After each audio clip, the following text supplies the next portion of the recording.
Two groups opposed Charles Taylor. Lord, the Liberian United for Reconciliation and Democracy. Model, the movement for democracy in Liberia. Sheikh Konneh, no relationship to Augustine Konneh standing here, was the leader of Lord. And T.R. Sangla was also the leader of Model. For a very long time, we did not know who was in charge.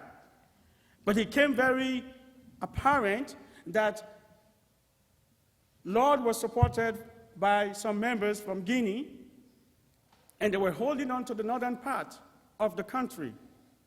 And Model was supported by Ivory Coast and was holding on to the southeastern part of the country. Here we saw an intensive fighting to control Liberia.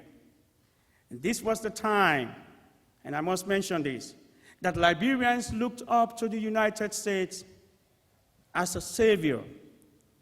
And I can assure you that if you talk to many Liberians, that they were very much disappointed the way the United States dealt with the issue of war that was going on at this time. For example, while Liberians were being killed, what the United States did was to send planes and get their own citizens out of the country and left Liberians to die. Second, George Bush sent the Coast Guard, and the Coast Guard right there by the seashores of Monrovia, and they did not come out to save Liberian lives. So as a result, many Liberians do have a really distinct feeling about the United States. But I must also say that as a result of the intensive intervention of other international organizations, including the African Union, and including the latter part, because George Bush was always calling for the resignation of Charles Taylor, but nothing was done.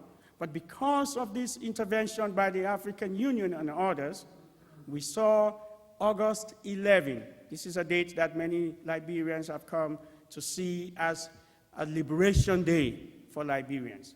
August 11, 2003, Charles Taylor resigned and departed to Nigeria in exile. But before he left, some of you would have seen that in the New York Times and others, where he stood there and said, "I shall be back." Well, yes, Charles Taylor did come back, but he was in handcuffs. And now, of course, we do know where he is, in The Hague.